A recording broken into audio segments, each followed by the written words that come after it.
All right. I think we're going to get started.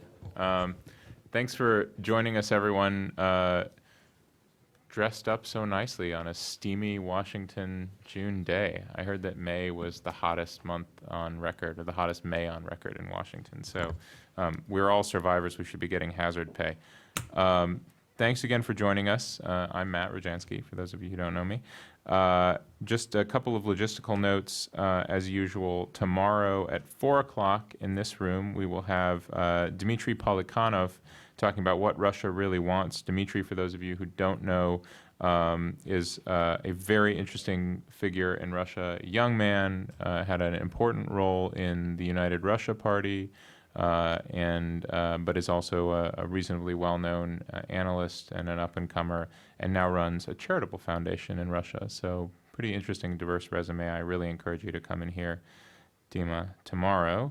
And then next week, Thursday the 11th, also 4 o'clock, upstairs in the 6th floor, we will have an event on our Exploring Russian Literature series, co-sponsored with the Russian American Foundation, RTVI, and the New York Public Library, called Leitmotif in Russian Novels of the 19th and 20th Centuries. And I don't have the speaker on there. Who's the speaker, Madison? Is this Bykov? Yeah, okay, this is Bykov, the Russian writer. Yeah, I wasn't going to say it without being sure it was this. That's who we were working on. It is, in fact, him. So, very happy to have Victoria Smolkin-Rothrock, our very accomplished and I would say personable and wonderful colleague of the last year under our, what I hope will not be the last of our Title VIII postdoc fellowships. Certainly, Victoria has been proof in many respects of the value of that fellowship, having gone on the road for the Kennan Institute and talked about Russia and U.S.-Russia relations where were you? In Wichita and Birmingham. Wichita and Birmingham. Yeah. So far outside the D.C., New York foreign policy corridor as you can get. Today she's going to talk about her research, the second baptism of Rus, the return of religion and the Soviet origins of Russian patriotism. I will let her introduce the topic to you, but let me just say she is an assistant professor of Russian history at Wesleyan University. Her PhD is from UC Berkeley. I mentioned her Title VIII fellowship for the past year. Her publications recently include articles called The Confession of an Atheist Who Became a Scholar of Religion, Nikolai Semyonovich Gordienko's Last Interview in Kritika, and not his last interview in Kritika, the article was in Kritika, and The Ticket to the Soviet Soul, Science, Religion, and the Spiritual Crisis of Late Soviet Atheism in Russian Review last year. Her research has received support from Princeton University's Shelby Cullum Davis Center for Historical Studies, from the SSRC, Eurasia Postdoctoral Research Award, and the Fulbright Hayes Doctoral Dissertation Fellowship, among others. And her forthcoming book is titled A Sacred Space is Never Empty, The Spiritual Life of Soviet Atheism. So, please. That was very thorough, I realize. Yeah, Matt, thank you so much. I read whatever you write for me, Madison. You should realize that by now. That pretty much exhausts everything I've done in the last decade or so. I'm very happy to be here, and it's actually my last day. And as Matt suggested, this is also a potentially sad moment because I'm also the last, for now, what we hope for now, the last Title VIII scholar at the Kennan Institute. So bittersweet moment, but I hope it will not turn into a bittersweet memory, but will resume shortly.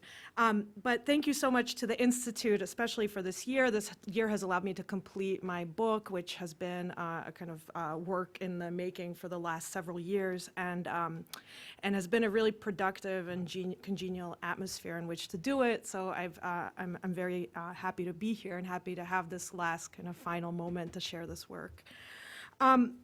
So the big question that I want to address in today's talk is as an historian, how do you reconcile this image that kind of circulated for so long in Russian or in Western propaganda and Western popular culture of the Soviet Union as this kind of atheist empire, right, or atheist monolith, with the true centrality that religion plays in contemporary Russian politics and in contemporary Russian public life. So on the one hand, religion is an essential foundation for Russian state ideology and for the new Russian patriotism, and I'll give a couple of examples of that. For example, there's widespread, and you could name many examples, but there's a widespread reference to the so-called spiritual bonds, духовные скрепы, spiritual values of Russian state and society. Orthodoxy and religion more generally as the moral foundation of Russian culture. For example, in the state policy on culture that was introduced by the Russian Ministry of Culture last year, in which orthodoxy featured prominently as a kind of reference point for all other cultural developments that the state was going to support, to Putin's speech during the anniversary of the annexation of Crimea, where he essentially said that the value of Crimea is not so much territorial, because after all, Russia has enough territory, but in fact spiritual, right? So the spiritual value of Crimea is the fact, he referred to it as Russia's Jerusalem, and he saw its value as spiritual precisely because Prince Vladimir of Rus who's considered, of course, the founder of Russian statehood, had converted to Christianity in Kherson, so on the peninsula of Crimea, before actually coming to Rus, to Kievan Rus, and converting his people en masse, or baptizing his people en masse. So from that perspective, it was presented as the foundation of Russian statehood itself, right, this Crimean peninsula. And finally, another reference point, which is even more central to the talk today, is a documentary that came out in 2013 called, in fact, The Second Baptism of Rus. It was produced by Metropolitan Ilarion, and it featured about a 12-minute segment that was an interview with Putin, where he spoke about the role of orthodoxy in contemporary Russian life and reflected on the so-called kind of heritage of the atheist period. And I just want to give a very brief summary of his comments, because you can go and watch the interview online. It's readily available. But in response to a question posed by his interviewer about how to make sense of the so-called the religious revival, or the second baptism of Rus that has been taking place in the post-Soviet period, Putin said, well, essentially the communist moral codex, or the moral code of the builders of communism, was in effect a kind of basic lowest common denominator of religious principles. And when this moral code, this is a quote, stopped existing, a moral vacuum was formed that could be filled with only one thing: the return to true, real values, which could only be religious in character. So he sees this, first of all, there's an interesting moment in which the moral code stopped existing, right? There's a kind of lack of agency there, right? When did it stop existing? Why did it stop existing is not answered. And then he, in effect, sees society's turn to religion as coming from below, right? So this isn't, this has nothing to do with the state, but in fact, a kind of natural return to spiritual origins and spiritual roots. And so, what I want to do today is actually make an opposite argument, because in fact I think this image of religious revival is fundamentally inadequate to understanding the role that religion plays in Russian politics today and the role that religion plays in Russian public life. And we can speak a little bit more in Q&A if people are interested about the actual figures or statistics that present a very contradictory picture of religiosity in Russia. But my point is that regardless of what religiosity looks like today, it's inadequate to understand the prominence of religion in Russian politics, and especially that the role that the Orthodox Church plays in public life.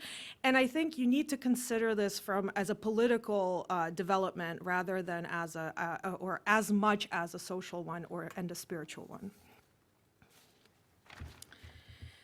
So, returning to this question of the popular image of the Soviet Union as an atheist empire, now of course this image of Gorbachev with the patriarch if you think about kind of reflecting back on what the pictures that we encounter in Russian media today, there's constantly pictures of Russian leaders with religious leaders. So there's nothing weird about it in principle, except that this is the last leader of the Soviet Union. And so the moment that I want to start with is, in fact, what I see as a kind of point of origin for this kind of new patriotism and the narrative of the second baptism, which is in fact in 1988. So on April 29th, 1988, at the height of perestroika, Gorbachev made an unanticipated decision to meet with Patriarch Pimen and the hierarchs of the Russian Orthodox Church. This was in fact the first official meeting between a Soviet leader and an Orthodox Church official since 1943, when Stalin had, in the middle of the night, summoned the Orthodox metropolitans to the Kremlin to inform them that after 2 decades of repression, the Orthodox Patriarchate was going to be reinstated, and that henceforth the Orthodox Church could expect the support of the state.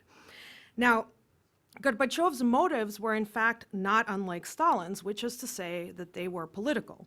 Just as Stalin had overturned 2 decades of anti-religious policy in order to mobilize Russian patriotism and win international support in the midst of a catastrophic war, Gorbachev was attempting to harness the moral capital of orthodoxy and to regain control over the perestroika process, which by 1988 was very much spiraling out of his control and beginning to be challenged, especially from within, by the conservative faction within the party. In fact, Gorbachev's April meeting with the Patriarch and the Holy Synod was sandwiched between, on one side, so here are some images of the meeting and the kind of official reception that was received. And it was sandwiched on one side by the so-called Nina Andreeva affair, which took place in March 1988, so the month before Gorbachev met with the Patriarch. And the Nina Andreeva affair, to remind everyone what that was about, was essentially orchestrated by the conservative faction within the Communist Party elite, by Yegor Ligachev. And it was a woman, a teacher from Leningrad, who published an article titled "I Cannot Forsake My Principles," in which she essentially asked whether perestroika and the kind of denouncement of Stalinism and kind of digging up all the black pages of Russian history had not gone too far, right? So there was this kind of conservative push against perestroika. So on the one hand, in March 1988, you have the kind of Nina Andreeva scandal, and on the other, you have coming up in May, at the end of May, the Moscow summit with Ronald Reagan, which was going to be held between May 29th and June 3rd.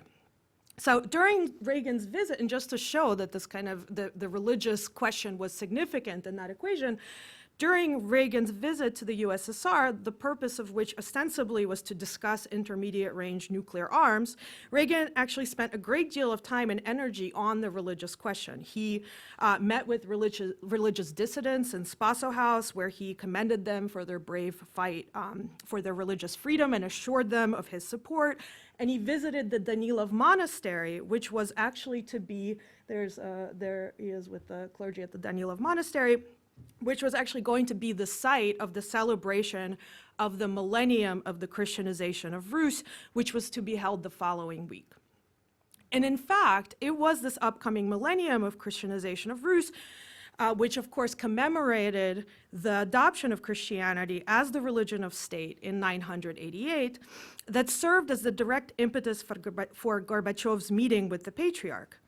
For the previous decades, so throughout the 1980s, the party had been really consistent in presenting this millennium as a strictly religious holiday that, in fact, was marginal to Soviet life in general. And this was evident even in the kind of vocabulary that functionaries were allowed to use, both in private and in public. So, for example, the ideological establishment was not allowed to use the term baptism of Rus, Крещение Руси. They were only allowed to use the term введение христианства на Руси, so like the introduction of Christianity in Rus, thereby accenting its political rather than its religious character, right? So there was this very clear and conscious effort to depict this event in a specific way. However, When Gorbachev met with the patriarch, he emphasized that the millennium was being cast, and this is a quote, not only in a religious, but also socio-political tone, since this was a significant milestone in the many century-long path of the development of the fatherland's history, culture, and Russian statehood, русской государственности. Gorbachev acknowledged that there were still deep worldview differences between communism and orthodoxy, but at the same time, he referred to Orthodox believers as, quote, Soviet people, working people, patriots, who were entitled to all the benefits of perestroika without restriction. So this reference to believers as patriots is really significant because suddenly, whereas before religion had been this kind of wedge that prevented, that seemingly prevented a Soviet citizen from being a full patriot of the Soviet state, now, in fact, Gorbachev was removing this and saying that there was, in fact, no barrier between a Soviet citizen with his religious convictions and his kind of full citizenship and full loyalty to the Soviet project. During the meeting, Gorbachev also made unprecedented concessions to the Orthodox Church, promising to return the thousands of religious buildings and property that had been nationalized by the state after the revolution, to allow the religious instruction of children, charity work, to increase the publication of religious literature and Bibles. Gorbachev also assured the patriarch, as well as undoubtedly the international audience that was paying very close attention to this event, that the restrictive laws governing religious life, which had in fact not changed since 1929, were being revised. And indeed, the new laws finally did pass in 1990, and these laws endowed religious institutions with property rights, restricted state interference in internal religious affairs, and perhaps most importantly for my story, prohibited the state from funding atheist propaganda. So in effect, divorced the party and the state. So in June 1988, the Millennium of the Baptism of Rus was celebrated on a mass scale and was widely covered in the media, a fact that, of course, shocked Soviet audience who were accustomed to seeing religion portrayed in the press and in the media as a world of backward old women and of fanatical sectarians. And perhaps most surprising was that the Jubilee events were attended by prominent state officials. So here's the Danilov Monastery, where it was held. The concert, there was a concert of liturgical music at the Bolshoi Theater, and a congress held in the Council of Ministers. There's Gromyko with the patriarch, and the person to the right of him is Konstantin Kharchev, who was the head of the Council on Religious Affairs, who was in charge of the institution, the bureaucracy that was in charge of managing church-state relations in the Soviet Union. There he is. Now, it's important to note that these Jubilee events were attended by prominent state officials and took place on state property with all the symbolic trappings of state patronage and state acknowledgement.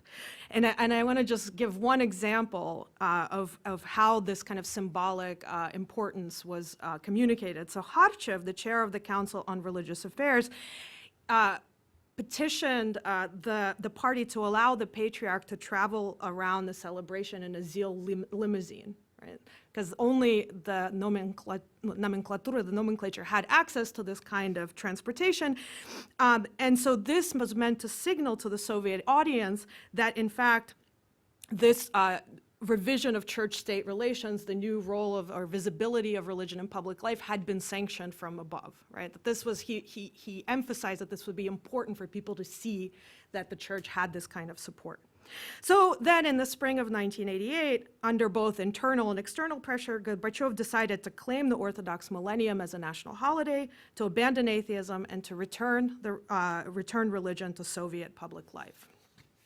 Now my questions, as I was thinking about this event as the end, it's in fact the end of my book, which begins in 1917 and traces the state policy on religion and atheism, was what happened to the Soviet state's confidence in secularization and to the Communist Party's commitment to atheism? And how did the Russian Orthodox Church go from being the biggest problem of the Bolsheviks in 1917 to, in fact, seeming like the best solution to a social crisis that the state found itself in the late 1980s. So what I want to do is kind of trace the story back, starting with the revolution, to try to explain how this kind of radical transformation took place. And I want to start by pointing out that the founding fathers of Soviet socialism, in fact, did not think a great deal about religion, which is to say that they did not anticipate religion would be a serious problem that they would have to deal with and that they would have to solve, because religion was a problem that was supposed to solve itself. The idea was that with modernization, religion would inevitably decline, would become marginal in the life of society and increasingly marginal even in the lives of individuals. And that from a Marxist perspective, if you deprived religion of its institutional foundations, of its base, then it would only continue to exist as a so-called survival, пережиток, and then eventually wither away because it had no base in communist society. So this was the kind of in simplified form, the understanding driving. I couldn't resist putting this in. This is our image of Soviet communism.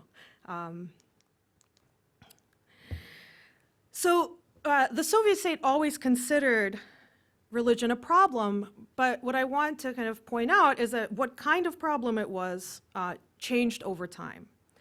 Under Lenin and Stalin, religion was above all considered to be a political problem. And it was a political problem because it could mobilize society against the revolution. So this is the most familiar story that we have, that there's the repression of the clergy, the confiscation of church valuables. And the idea was that the Bolsheviks cared about religion only in as much as it could threaten Bolshevik power, which meant that, above all, they cared about religion as a problem of the Russian Orthodox Church. This was the threat of the Russian Orthodox Church in particular had to be neutralized. And in fact, the so-called sectarians, which is to say the non-Orthodox, many of the Russian native sectarians and as well as Protestant groups, actually see the 1920s and early 1930s as a golden age in their own history inside the Soviet Union, because the Bolshevik state promoted and gave them freedoms that they had previously lacked while repressing the Russian Orthodox Church. So the Bolsheviks had a very differentiated approach to religion, in as much as they considered which of the confessions posed a political threat and which could be used against the Russian Orthodox Church to weaken it. And by the end of the 1930s, this political problem of religion had largely been solved, which is to say that by the end of the 1930s, on the eve of the war, there were less than 1,000 open Russian Orthodox parishes on the territory of the RSFSR. So, inasmuch as the Russian Orthodox the Russian Orthodox Church posed a problem, it was a problem that had been effectively neutralized from the perspective of the state. And in fact, in 1939, there's a meeting with Voroshilov and Malenkov, and they say, well, should we just kind of finish it, right? Just shut it down entirely. And they're really close. And they kind of back away, largely because of the war and because of how this is going to play on the international arena. And of course, the war had changed everything with regard to the fate of the Russian Orthodox Church, because in fact, Stalin, during the war, had allowed for a limited religious revival precisely because he did a different kind of cost-benefit analysis. And the cost of repressing religion at home and provoking discontent in Russian society, and also aggravating his potential allies abroad on the international arena, was far greater than the benefit of continuing this kind of anti-religious policy. And so he backed off. And he, as I said, he called in the leaders of the Russian Orthodox Church, and he assured them that they could now continue to function under the aegis of the state. So as a political problem, religion had been solved, and there was, in fact, a kind of quiet accommodation in the post-Soviet era, in the post-war era, in which Russian Orthodox parishes were being opened by the thousands. So you went from having 1,000 Orthodox parishes in 1939 to having nearly 14,000 by the mid-1950s. So there was, in fact, a lot of activity, religious, and church historians see it as a kind of period of religious revival, of limited religious revival. However, under Khrushchev, this religion again became a problem, although a different kind of problem. The problem became a primarily ideological one, which is to say that Khrushchev made it very clear that the church was no longer an enemy and that believers were no longer potential threats or traitors, but that religious ideology was an alien ideology inside Soviet borders, and inasmuch as it continued to exist, communism would not be built. So as an ideological problem, it had to be solved through enlightenment. And this, of course, began in the 1920s. You have the church becoming a museum, right? It's the idea that religion is going to wither away, and you have churches turned into anti-religious museums. Here's the big shift under Stalin with the patriarchs, or I'm sorry, with the metropolitans. And then, of course, the Enlightenment propaganda conducted, the scientific Enlightenment propaganda conducted through the planetarium. So you have the church as a museum, the church as a planetarium. So church spaces, there was a kind of symbolic warfare over the church space, and they became museums, planetarium, anything other than a church. A lot of times they were converted, churches were converted into planetaria. And then in this planetarium space, or in this museum space, atheist propagandists conducted Enlightenment propaganda. And on the very crudest level, it became, it was a propaganda that was intended to disprove the existence of God, or the kind of foundations for the belief in the existence of God. And here, they have, they had caricatures of this project really from the beginning. So you have, here's an atheist lecturer at the podium, and the lecture is called "Если Бог," is there God? And you see God as kind of sitting in the front, kind of disgruntled, right? Because there was always a kind of question mark over how effective this would be, or this could be. However, under Khrushchev, they had a trump card, which was that they were doing great feats in science and technology. And for a moment, it seemed possible that the world would really fundamentally transform, right? So to the question, is there God? The answer was, there is no God, right? And you have in this, the cosmonaut, and then underneath you see the old world is kind of falling away of its own accord. So all of the religious buildings are always, and this is a kind of common trope in Soviet posters, they're always tilting off to the side, like they're just gonna fall down, without anyone pushing them, or this kind of, but in effect, right, there are all of these institutions, atheist institutions created in the course of the late 1950s and 1960s, the Moscow House of Scientific Atheism, and mostly what they did was lecture. Like, this was the primary method that was employed under Khrushchev. So you read in the library, and you read books, and you lectured, and you showed slides in a planetarium, and you explained how the world works, and how science could overcome the limitations that nature placed on humanity. And there would even be mobile planetariums, so these buses that would be sent to collective farms with a telescope, and they would show farmers how the world worked. And the idea was that this would somehow transform their worldview and break their ties to their religious traditions. So this is kind of how this looked.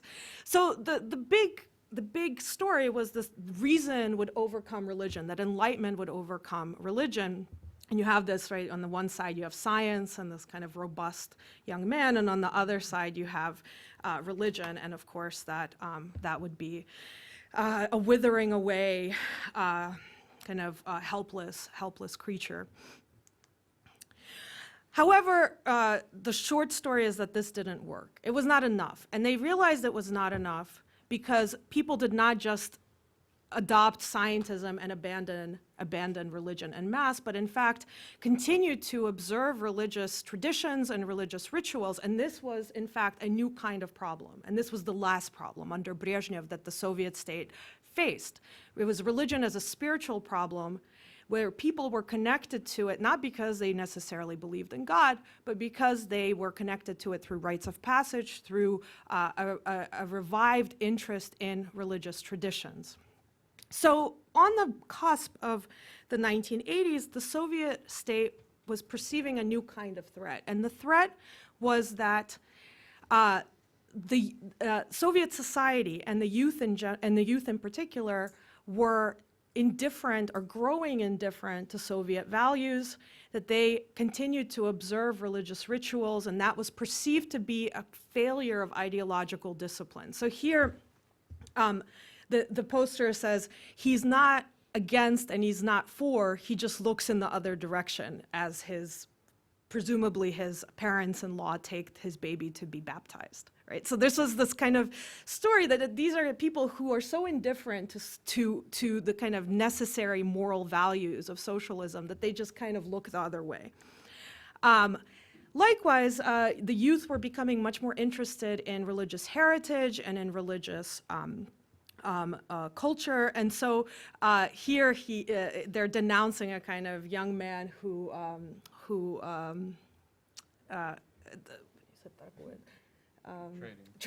trades in kind of religious materials for profit, right? And again, it's supposed to show his indifference and his kind of moral corruption. Another version, right, where a young man is coming out of the church and the young woman is crying as she looks at him marrying someone else and said, but he gave me his komsomol word that he would marry me, right? This idea that the komsomol is in the church, they're continuing to do it. Here, again, same story, young person, and it says the world is kind of divided in half. On one half, you have the Soviet institutions, right, the palace of weddings, the ZOCs. On the other side, you have the church. And it says, you know, this is how hypocrites live all their life between the heavens and the earth, right? So this idea that the Soviet youth were failing the Soviet project. And it says, again, you know, people without principles, when it's convenient to them, they'll go to church. When it's convenient to them, they'll go to the palace of weddings. But they also had a different problem, and this one had an external origin, which was that you had, on the one hand, the mobilization of the human rights movement, and especially after the Helsinki Accords. And here it's a poster of someone who is meant to look like, I think, purposely meant to look like Billy Graham, right? And then they're showing the kind of radio propaganda filtering inside the Soviet Union, and it says, you know, anti-Soviet. And on the one hand, it's supposedly religion, but what it is really is a kind of anti-Soviet slander. Of course, suddenly Islam is back in politics in 1979, and the idea of millions of people being mobilized by religion in public was horrifying and completely unexpected to the Soviet state. And again, you know, Pope John Paul's visit to Poland again showed that people would come out. The masses would come out for religion.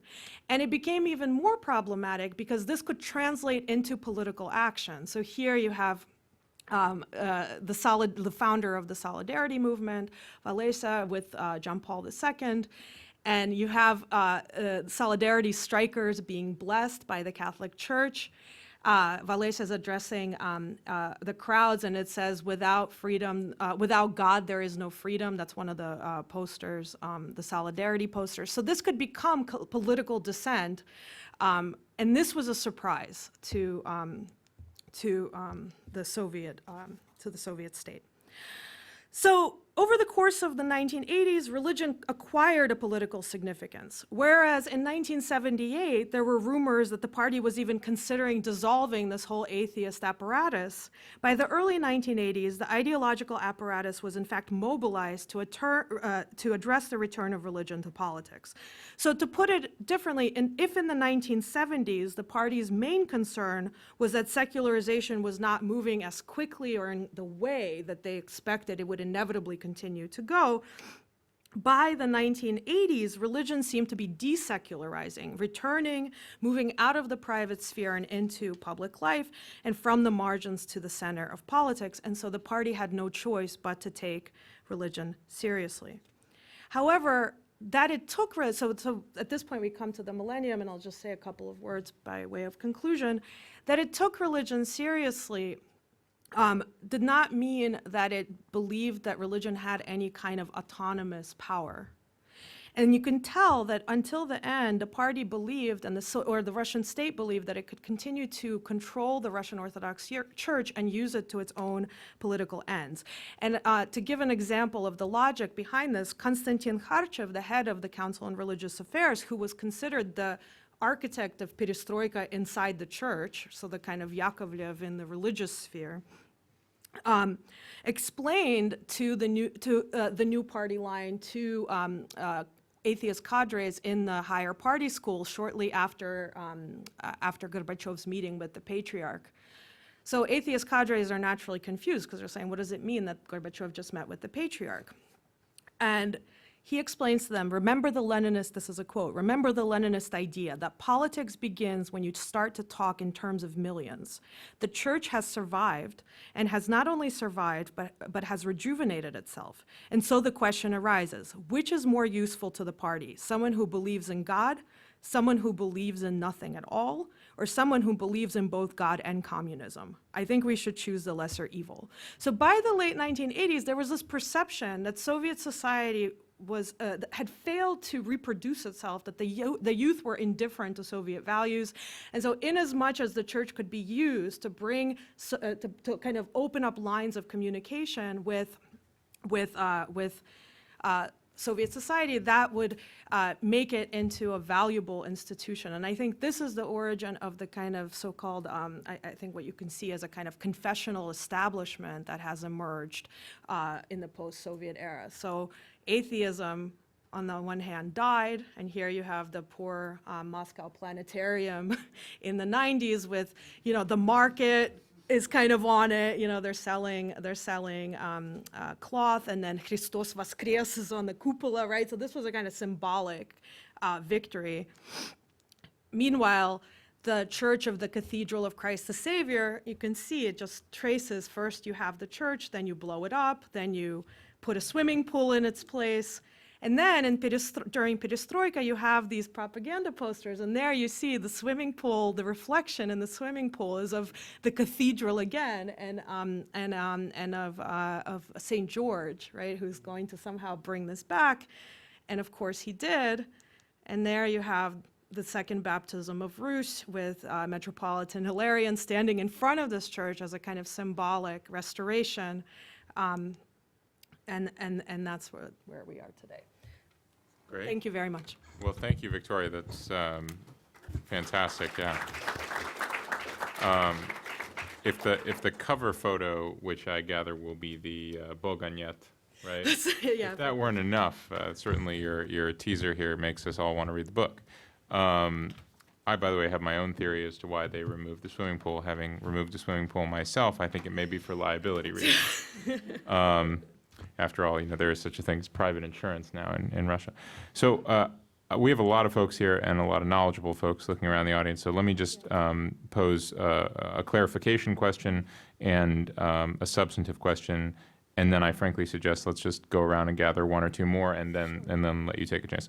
Clarification question: When Putin in the second baptism refers to the moral vacuum, is he actually talking about what you described, the indifferent youth of the Brezhnev-Zastoy period, or is he talking about the 1990s?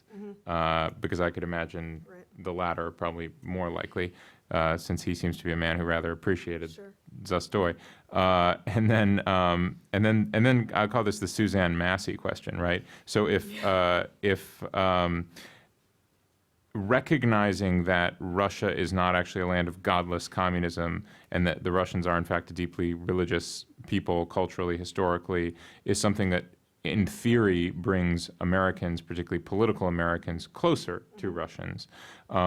Has the Suzanne Massey train, right, this is a reference to her dialogues with Reagan that resulted, at least in part, in the images we saw there, has that ended up kind of just falling off a cliff with the rise of sort of a Slavophilic Eurasianism that is very much anti-Western religious and cultural values? It seeks to describe itself as being different and yet still religious.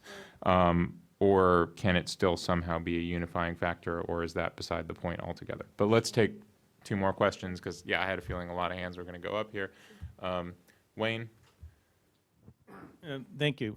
I might note that in 2 tours in the embassy in Moscow in the early 80s and the early 90s, my professional focus and also my hobby was religion. And I'd just like to address one issue, which you very well may deal with in the book, which is the distinction in Russia between religion as an organized structure and spirituality, which is much broader, much deeper, and in which I think is sort of the roots upon which religion and even orthodoxy is something of a superstructure. I mean, there are many ways you could illustrate this, but one of my favorites is from Maggie Paxton, who was previously at the Kennan Institute. When she lived in a small village in northern Russia, she lived with a family where the man was essentially the local shaman. Mm-hmm. He was the intercessor between people in the village and the forest, the weather, the animals, all of these forces that affected people's lives with whom they felt they had to have someone to communicate to them. During the Soviet period, he had also been a Communist Party representative in the village, the intercessor with this external force. Mm-hmm. Mm-hmm. And there was no contradiction. In the eyes of the people in the village, no contradiction. And I think that particular vignette, I think, is illustrative of my point that in Russia, there's the question of religion, which I think the party thought about in the ways you have described. But there's the deeper question of spirituality, which I think many in the party never understood until it overwhelmed them, and then they sort of adopted it themselves. Right, and then right here. Yeah, go ahead. I'm not a specialist in Russia. However, there was a movie here a while ago called Leviathan. Yeah. And it showed the church working right along with the party, as corrupt as can be, and the people seemed to know it. So I would like you to comment on whether this was the director's imagination, whether it was true, and whether the people are cynical or how they feel about all of this. Okay, so Suzanne Massey, Spirituality and Leviathan. Go. Yeah, these are great questions. Let me maybe address. I'll try to address them in order.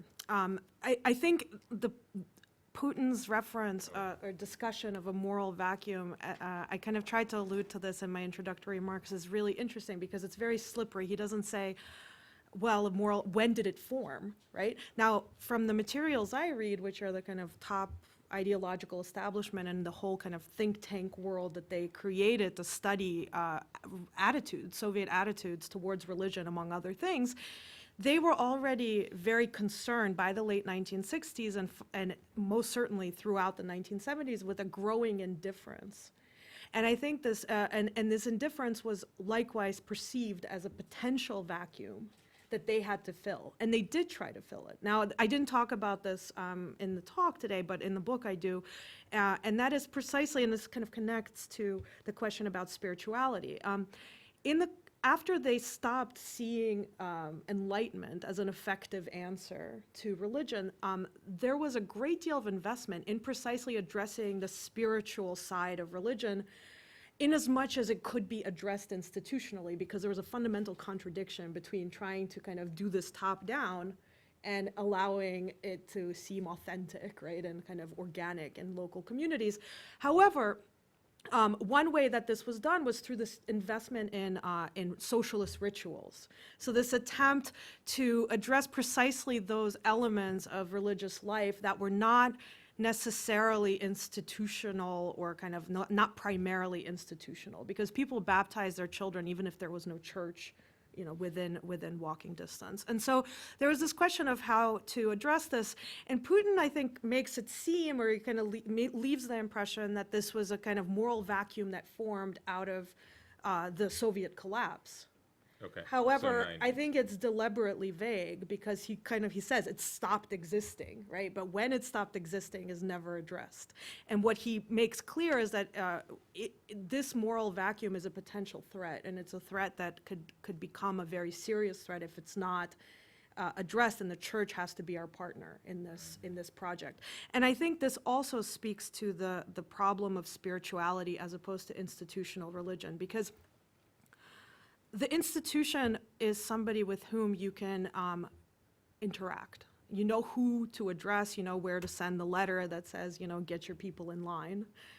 And I can give an example of this that goes even into the Khrushchev era. That right before they started the major campaign against the church, they sent the head of the Council on Religious Affairs to meet with Patriarch Alexei, who was at the time in Odessa.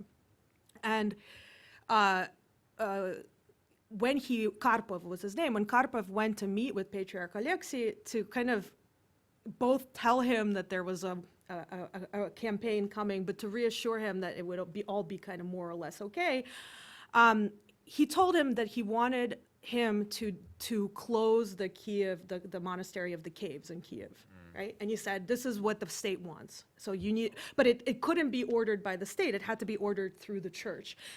And Alexei basically threatens to resign on the spot, right? And he says, if you want to close the monastery of the caves, I'm going to resign as patriarch. I'm going into retirement.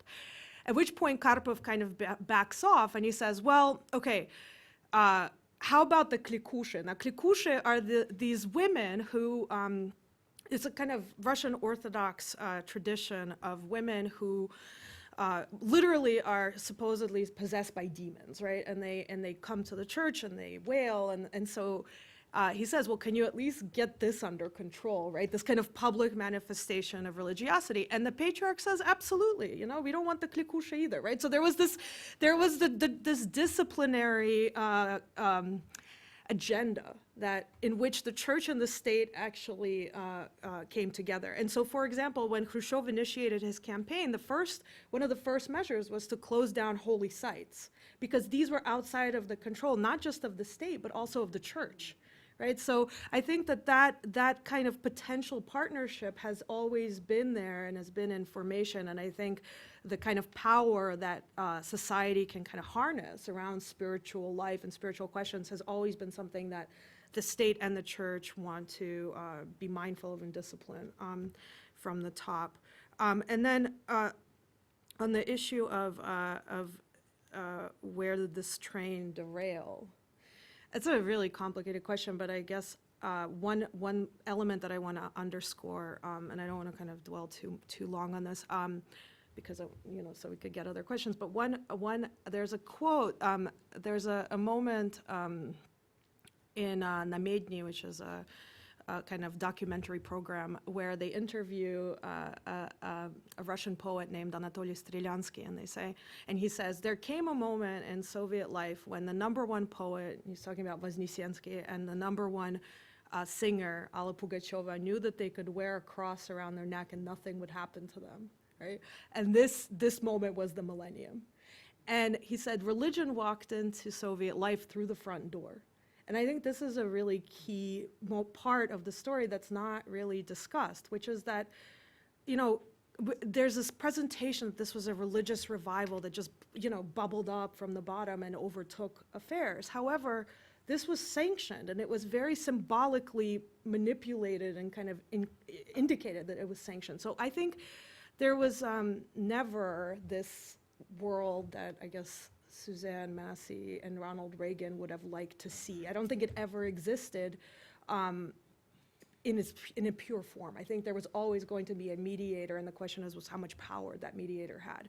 And that connects to the Leviathan question, and I think in terms of Russian society, in the movie, in the film, there's not actually one representative of the clergy. There are actually two, right? So there's the one who's in cahoots with the bureaucrat, and then there's the one who is the protagonist meets at the end, who's collecting bread. Remember, and he's the poor one, and he says, he gives him the tale of Job, and he says, you kind of have to suffer. And I think that's the dichotomy of the Russians. On the one hand, the church is seen as the kind of perfect reflection of the state with all of its corruptions and abuses of power.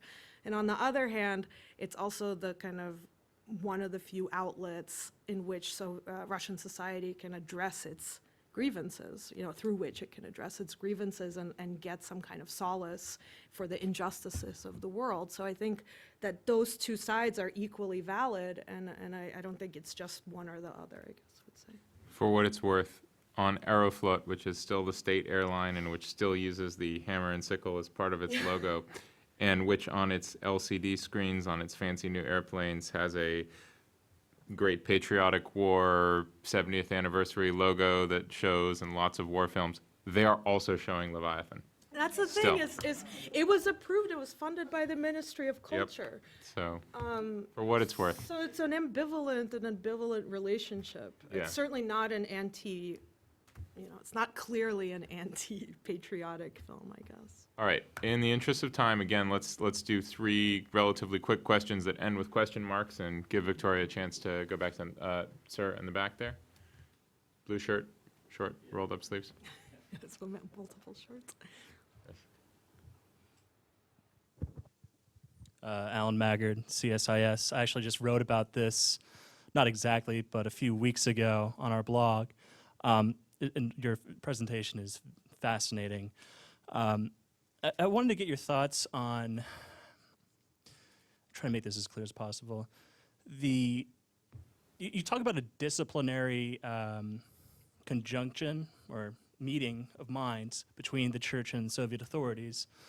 I think back to the Tannhauser opera in Novosibirsk last March, and the role of Russian Orthodox activists in that and bringing that to a close, and the whole scandal around that, etc. Do you see there being a kind of this disciplinary conjuncture, or whatever you want to call it, happening now, explicitly in relation to national culture? With the Ukraine crisis going on, there's a lot of soul searching in the Russian people. I mean, literally, the prospect of the bed of great Russian culture falling to the West raises a lot of uncomfortable questions. Okay. So I just wanted to question mark. Okay. Sure. Not sure I totally understood, but it sounds like Victoria did. Good. Kathy in the back there.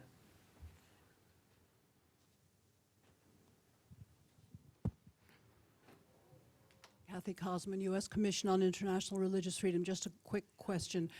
Does your book address the reported fact, at least according to Samizdat documents, that higher levels of the Moscow Patriarchate also had KGB rankings? Okay. And gentleman here in green, yeah. You spoke about how there were efforts to teach atheism in lectures to adults. So I was wondering, looking at these schools that students would have gone to, I mean, to what extent were they exposed to teaching on religion and atheism? Did it change over time? And since, unlike the adults, they would have had to be exposed to this, what effect did it seem to have on the kids? Okay. Yeah, sure. Go ahead. Sure. Well, let me maybe then work backwards this time around. It's interesting because atheism was always quite marginal in schools, in Soviet schools, and in part this was a problem that the atheist project had more broadly, which was a problem of cadres. So there's always this question of who's going to teach atheism, right? I mean, in a school, right? And so it usually fell into the biology teacher, right? Or it might fall to the, history teacher. But then, depending on where it fell, it would depend on the emphasis that was placed on the atheism, right? Or is it a Darwinist issue, or is it going to be religious history? So there was no consistency, one, and there was very few kind of guidelines that were implemented across the board. But I think more importantly, they always had a really hard time finding enthusiasts for this.